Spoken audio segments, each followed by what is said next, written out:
नमस्कार, NB news world में आप सभी का स्वागत है। मैं हूं धनेश्वरी दिवांगन। अब खबरें विस्तार से। कर्नाटक सरकार द्वारा मनाई गई टीपू सुल्तान की जन्मशती विवादों के घेरे में है। संघ के मुखपत्र पांचजन्य में कहा गया कि टीपू सुल्तान दक्षिण भारत का औरंगजेब था। कर्नाटक में मुस्लिम ध्रुवीकरण के लिए टीपू जयंती मनाई गई। अल्पसंख्यक समुदाय का तुष्टीकरण करने के लिए टीपू जयंती मनाने के कर्नाटक सरकार के फैसले की आलोचना करते हुए पांचजन्य में एक लेख में टीपू को दक्षिण का औरंगजेब बताया गया है, जिसने जबरन लाखों लोगों का धर्मांतरण कराया। एक प्रमुख संत की सलाह का हवाला देते हुए पांचजन्य में लेखों में सुझाव दिया गया है कि सरकार को टीपू जैसे विवादित हस्तियों की जयंती से दूर रहना चाहिए और मौलाना अब्दुल कलाम आजाद और सर मिर्जा इस्माइल जैसे मुस्लिम शख्सियतों की जयंती मनानी चाहिए। सर मिर्जा इस्माइल मैसूर रियायत के दीवान थे। आरएसएस समर्थक प्रकाशन पांचजन्य में एक लेख में कहा गया है कि टीपू विवादास्पद शख्सियत रहे हैं। टीपू जयंती मनाने का एकमात्र उद्देश्य मुस्लिम मतों का ध्रुवीकरण करना था। इनसे उसने सहानुभूति रखने वालों और उनका विरोध करने वालों के बीच गर्मा गर्म बहस को जन्म दिया। लेख में कहा गया है कि हिंदू संगठन दावा करते हैं कि टीपू धर्मनिरपेक्ष नहीं था, बल्कि एक असहिष्णु और निरंकुश शासक था। वह दक्षिण का औरंगजेब था, जिसने लाखों लोगों का धर्मांतरण कराया और बड़ी संख्या में मंदिरों को गिराया।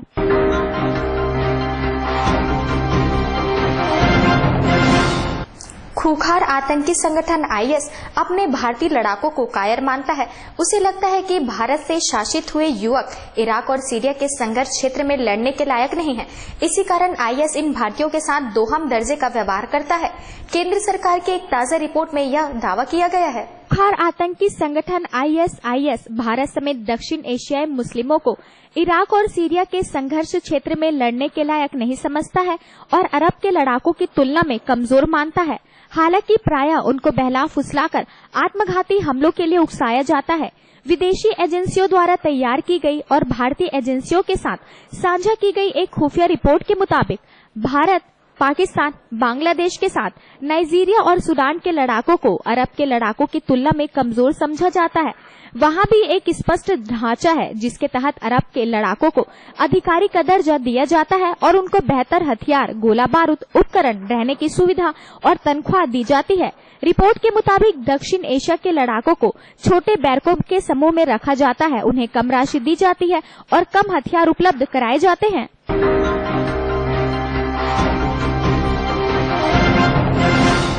प्रधानमंत्री नरेंद्र मोदी ने आज सिंगापुर के राष्ट्रपति टोनी तांग केंग यांग से मुलाकात की। इस देश के दौरे के दूसरे दिन उनका भव्य स्वागत किया गया। सिंगापुर के दौरे पर गए प्रधानमंत्री नरेंद्र मोदी का मंगलवार को शानदार स्वागत हुआ। उनके सम्मान में गार्ड ऑफ ऑनर दिया गया। दौरे के दूसरे दिन मोदी ने सिंगापुर के राष्ट्रपति टोनी तान केंग याम से मुलाकात के बाद वहां के पीएम के साथ भी द्विपक्षीय वार्ता की। इस दौरान द्विपक्षीय महत्व के तमाम मुद्दों पर चर्चा हुई। दोनों देशों के बीच विभिन्न क्षेत्रों में 10 महत्वपूर्ण समझौते पर हस्ताक्षर भी हुए। दोनों देशों के शीर्ष नेताओं के बीच द्विपक्षीय बातचीत में व्यापार और सुरक्षा, तस्करी समेत कई अहम मुद्दों पर चर्चा हुई।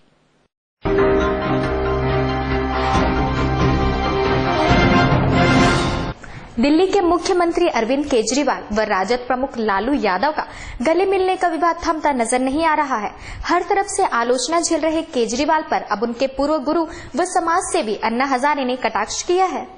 दिल्ली के मुख्यमंत्री अरविंद केजरीवाल ने आरजेडी अध्यक्ष लालू यादव से गले मिलने पर विवाद थमता नजर नहीं आ रहा है। अभी तक तो केजरीवाल सिर्फ विपक्षी पार्टियों के निशाने पर थे, लेकिन अब समाज सेवी अन्ना हजारे ने भी इस पर तीखा बयान दिया है। उन्होंने केजरीवाल के लालू से गले मिलने को गलत बताया है। अन्ना हजारे ने जब लालू केजरीवाल मिलन के बारे में पूछा गया तो उन्होंने कहा कि केजरीवाल का लालू के गले लगाना ठीक नहीं है। अच्छा हुआ कि मैं अब अरविंद केजरीवाल के साथ नहीं हूँ, वरना मेरा नाम भी इस मामले में खींचा जाता।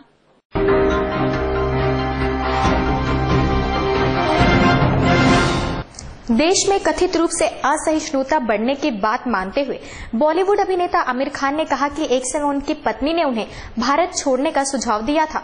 उन्होंने लेखक कलाकारों द्वारा पुरस्कार वापसी का भी समर्थन किया और कहा कि विरोध का भी ये भी एक तरीका है।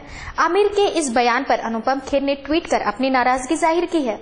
हिंदी फिल्म इंडस्ट्री के जाने माने अभिनेता आमिर खान के एक बयान को लेकर सोशल मीडिया पर हल्ला मच गया है। पत्रकारिता के क्षेत्र में प्रतिष्ठित रामनाथ गोयनका पुरस्कार समारोह के दौरान आमिर खान ने एक सवाल के जवाब में कहा था कि ये देश के माहौल को लेकर चिंतित है और एक बार तो उनकी पत्नी किरण राव ने देश छोड़ने की सलाह दे डाली थी। आमिर खान के इस बयान को लेकर सोशल मीडिया पर उनकी आलोचना करने वालों का अंबार सा लग गया है, तो बड़ी संख्या में लोग उनके समर्थन में भी आगे आए हैं। दिल्ली के मुख्यमंत्री और आम आदमी पार्टी के संयोजक अरविंद केजरीवाल ने ट्वीट किया है कि आमिर खान ने एक एक शब्द सत्य है और वे आमिर की सराहना करते हैं। केजरीवाल ने आगे ट्वीट किया, भाजपा को गाली देकर और धमकी देकर लोगों की आवाज नहीं बंद करनी चाहिए। केंद्र सरकार को लोगों में सुरक्षा की भावना कायम रखने के लिए ठोस कदम उठाने चाहिए। लेकिन आमिर के साथ कई फिल्में करने वाले अनुपम खेर ने आमिर के बयान की आलोचना की है। अनुपम खेर ने ट्वीट किया, प्रिय आमिर खान, क्या आपने किरण से पूछा था कि वे कौन से देश जाना चाहेंगी? क्या आपने उन्हें ये बताया कि इसी देश ने आपको आमिर खान बनाया है?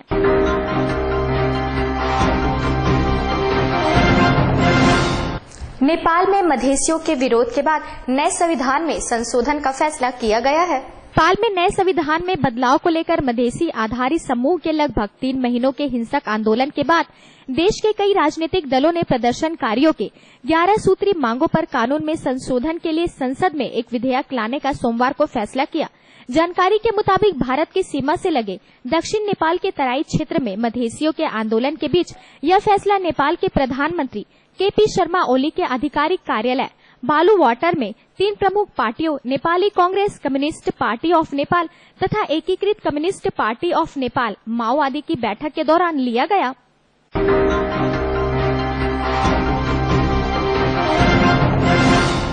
शीना बोरा हत्याकांड के 4 आरोपियों में से एक पीटर मुखर्जी की सीबीआई हिरासत सोमवार को एक विशेष अदालत ने गुरुवार तक के लिए बढ़ा दी है। शीना बोरा मर्डर केस में शुरू से ही कहा जा रहा था कि उसकी हत्या की वजह फाइनेंशियल लेनदेन है। सोमवार को मेट्रोपॉलिटन मजिस्ट्रेट के कोर्ट में इस केस की जांच कर रही सीबीआई ने इसकी पुष्टि कर दी। इसी बीच पीटर मुखर्जी की सीबीआई हिरासत बढ़कर 26 नवंबर तक कर दी है। उधर देर रात पीटर को सीबीआई दिल्ली ले गए। सीबीआई प्रवक्ता ने इसकी पुष्टि करते हुए कहा कि इसका मकसद पीटर से पूछताछ करना है। सीबीआई ने पीटर की 10 दिन तक हिरासत बढ़ाने की मांग इस दलील पर की थी कि इस हत्या का मुख्य मकसद फाइनेंशियल सौदे हैं और वह इनकी जांच करना चाहती है।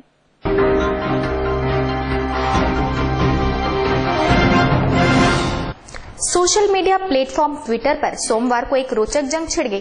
मानव संसाधन विकास मंत्री स्मृति ईरानी और इकोनॉमिक टाइम्स के पत्रकार के बीच बीते दिनों सोशल मीडिया साइट ट्विटर पर जमकर वाद विवाद हुआ। यह पूरा मामला इकोनॉमिक टाइम्स अखबार में छपी रिपोर्टर की बाईलाइन स्टोरी को लेकर हुआ। एक जर्नलिस्ट और केंद्रीय मानव संसाधन विकास मंत्री स्मृति ईरानी के बीच सोमवार को ट्विटर पर जबरदस्त बहस हो गई। दरअसल इस जर्नलिस्ट ने अपनी एक खबर में इस बात का दावा किया था कि एचआरडी मिनिस्टर ने 2015-16 के लिए नए एजुकेशन सेशन में 5000 से ज्यादा एडमिशन के लिए सिफारिश की है। रिपोर्ट के मुताबिक एडमिशन की यह सिफारिश सेंट्रल स्कूल के लिए की गई थी। एचआरडी मिनिस्टर ने रिपोर्ट के जवाब में जर्नलिस्ट को रिप्लाई किया कि मैं आपके एजेंडे को समझती हूं और आपके सेंसेस झूठ पर बेस्ड है। अंग्रेजी अखबार इकोनॉमिक्स टाइम्स की रिपोर्ट में जर्नलिस्ट ने दावा किया था कि स्मृति ने सेंट्रल स्कूलों में केंद्रीय विद्यालयों में 5000 एडमिशन के लिए रिक्वेस्ट भेजी थी, जो पूर्व मंत्रियों के कोटे से 4 गुना ज्यादा है। इस पर ट्विटर पर केंद्रीय मंत्री ने सोमवार को नाराजगी जाहिर करते हुए कहा कि मैं आपके सूत्र आधारित एजेंडे को समझती हूं और इसलिए मैंने आपके एजेंडे को पब्लिकली लाया है। स्मृति ईरानी ने एडमिशन की सिफारिश पर सफाई देते हुए कहा कि अगला ट्वीट किया कि यह एडमिशन की सिफारिश अलग अलग पार्टियों के एमपी और बीपीएल परिवारों की रिक्वेस्ट पर की गई है।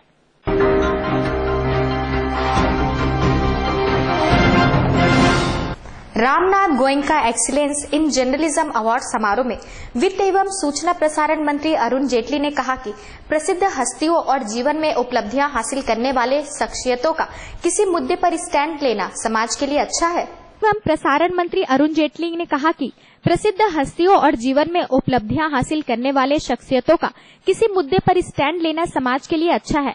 Ramnath Goenka excellence in journalism award समारोह में उनसे आमिर खान के सत्र से पहले रचनात्मक लोगों के अपने राय जाहिर करने के बारे में उनके विचार के बारे में पूछा गया था। उन्होंने कहा कि मैं प्रसिद्ध हस्तियों और उपलब्धियां हासिल करने वाले लोगों के मुद्दे पर स्टैंड लेने को लेकर राजी हूं। बड़ी संख्या में लोग पूरी तरह अपने काम पर ध्यान केंद्रित करते हैं और इसलिए उनके लिए अपनी सामान्य गतिविधि के बाहर सोच की प्रक्रिया विकसित करना संभव नहीं हो सकता है। हर कोई एक समान नहीं है, लेकिन कुछ लोग ऐसे हैं जो खुद सोचने की प्रक्रिया में सक्रियता से शामिल है और वे प्रतिक्रिया देना पसंद करेंगे। जेटली के अनुसार आज अपनी राय जाहिर करने के लिए लोगों के पास विभिन्न माध्यम हैं। उन्होंने कहा कि अगर यह अपरंपरागत राय के विपरीत गंभीर रूप से सोची हुई राय है तो मेरा मानना है कि यह समाज का भला करता है।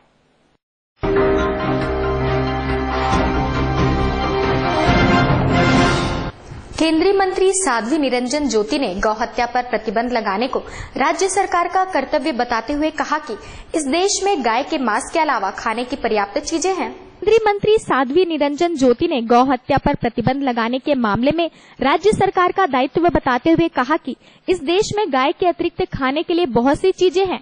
गौ हत्या और गौ मांस के उपभोग के बारे में चर्चा करते हुए ज्योति ने कहा कि देश में ऐसी चीजें नहीं होनी चाहिए। यदि आप हमसे सम्मान की उम्मीद करते हैं तो आपको पहले हमारा सम्मान करना भी सीखना चाहिए।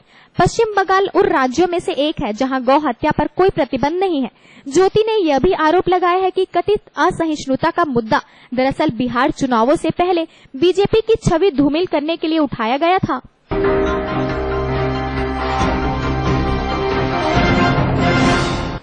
आय से अधिक संपत्ति अर्जित करने के मामले में तमिलनाडु की मुख्यमंत्री जे जयललिता और 3 अन्य को बरी करने के कर्नाटक हाईकोर्ट के फैसले के खिलाफ दायर अपील पर रोजाना सुनवाई के लिए सुप्रीम कोर्ट सोमवार को सहमत हो गया।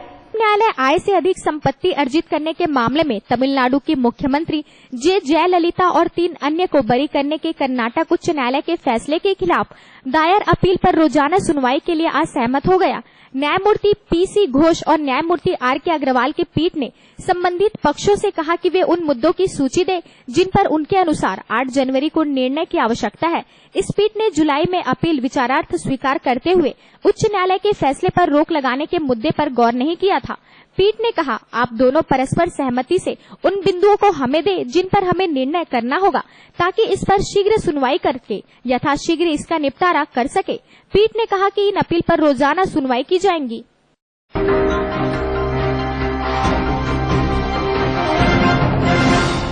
मंगलवार तड़के 3 बजे के करीब भलसवा डेयरी में राजा मस्जिद के पास बनी 4 झुग्गियों में अचानक लगी आग से एक ही परिवार के 5 लोगों की मौत हो गई।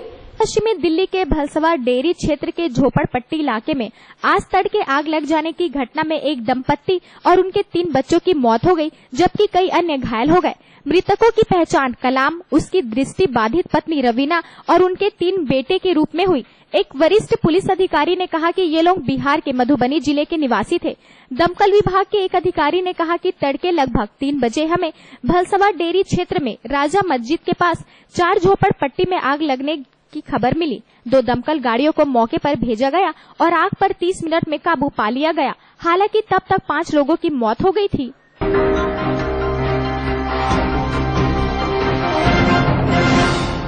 देश में असहिष्णुता पर छिड़ी बहस के बीच केंद्रीय गृह मंत्रालय की एक रिपोर्ट ने मोदी सरकार को राहत दी है। रिपोर्ट के मुताबिक इस साल 2014 की तुलना में सांप्रदायिक हिंसा में मरने वालों की संख्या घटी है। गृह मंत्रालय की रिपोर्ट के अनुसार देश में सांप्रदायिक घटनाओं में बढ़ोतरी हुई है, लेकिन इस तरह की हिंसा में मरने वालों की संख्या में कमी आई है।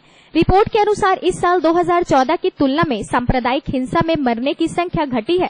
इस साल अक्टूबर तक ऐसी वारदातों में मरने वालों का आंकड़ा 86 था, जबकि 2014 में इसी अवधि में 90 लोगों की जान गई थी। वहीं सांप्रदायिक तनाव की बात करें तो इस साल अक्टूबर तक देश के विभिन्न हिस्सों में सांप्रदायिक सौहार्द बिगाड़ने वाली 630 घटनाएं हुई, जबकि पिछले साल इनकी संख्या 561।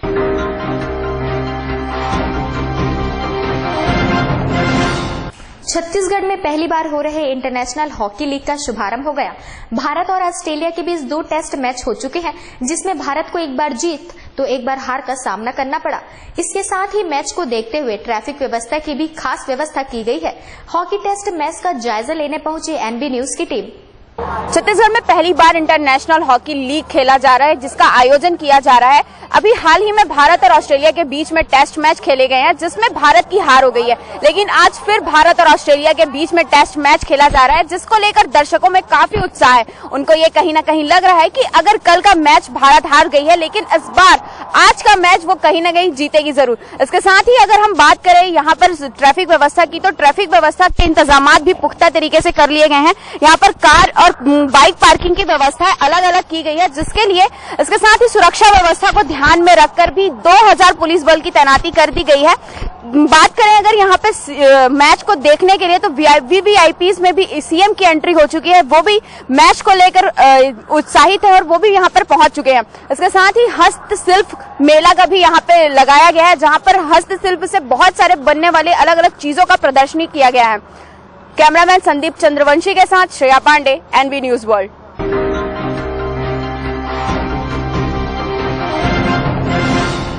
राष्ट्रीय स्वयंसेवक संघ के सर संघ चालक डॉक्टर मोहन भागवत रायपुर पहुंचे। वह दोपहर 2:30 बजे से छत्रपति शिवाजी आउटडोर स्टेडियम में विद्या भारती के रजत जयंती के उद्घाटन समारोह में बतौर मुख्य अतिथि शामिल होंगे।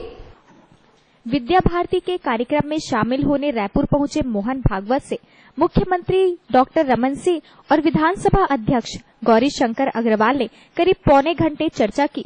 कार्यक्रम में भाजपा सरकार के ज्यादातर मंत्री मौजूद रहेंगे।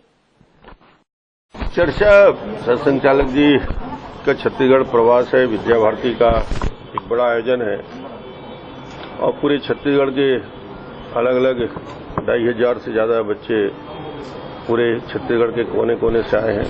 उनके बीच उनका मार्गदर्शन होगा और ये अच्छा अवसर है कि जो शिक्षा के क्षेत्र में जो अभूतपूर्व काम विद्या भारती कर रही है और छत्तीसगढ़ में उसका काफी व्यापक विस्तार हुआ है, तो आज ये उनके बीच उनका मार्गदर्शन मिलेगा। हम लोग विधानसभा अध्यक्ष जी और हम आए थे छत्तीसगढ़ में, चूंकि आए हैं तो एक उनसे सौजन्य भेंट और छत्तीसगढ़ और छत्तीसगढ़ के बारे में कुछ उनको जानकारी और जो बातचीत और उनके सुझाव और मार्गदर्शन जो हम लोग कर रहे हैं, जो छत्तीसगढ़ में हो रहा है, तो एक प्रकार से उन बातों के बारे में चर्चा और मार्गदर्शन मिलता है। सौजन्य भेंट था, उनसे मिलने की इच्छा थी।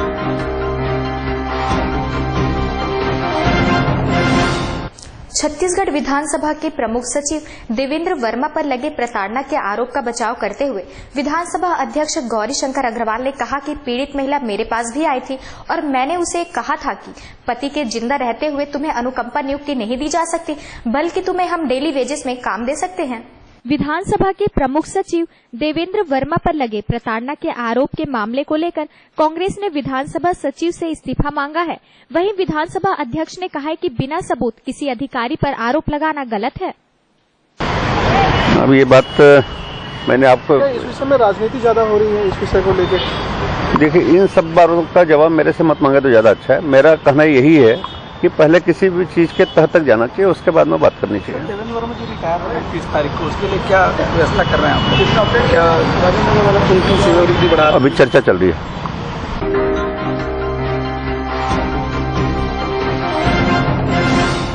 फॉरवर्ड आकाशदीप सिंह के अंतिम लम्हों में दागे गोल की बदौलत भारत ने तीसरे और अंतिम हॉकी टेस्ट में सोमवार को ऑस्ट्रेलिया को 3-2 से हरा दिया।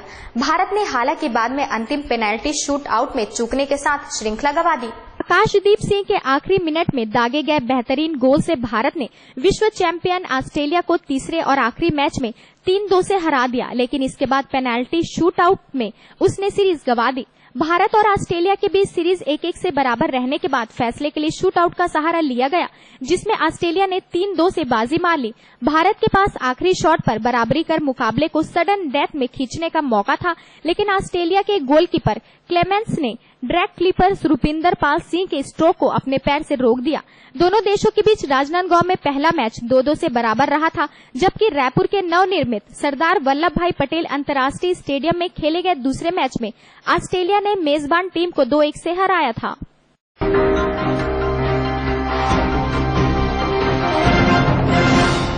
ताजा तरीन खबरों के लिए बने रहिए हमारे साथ एनबी न्यूज वर्ल्ड में।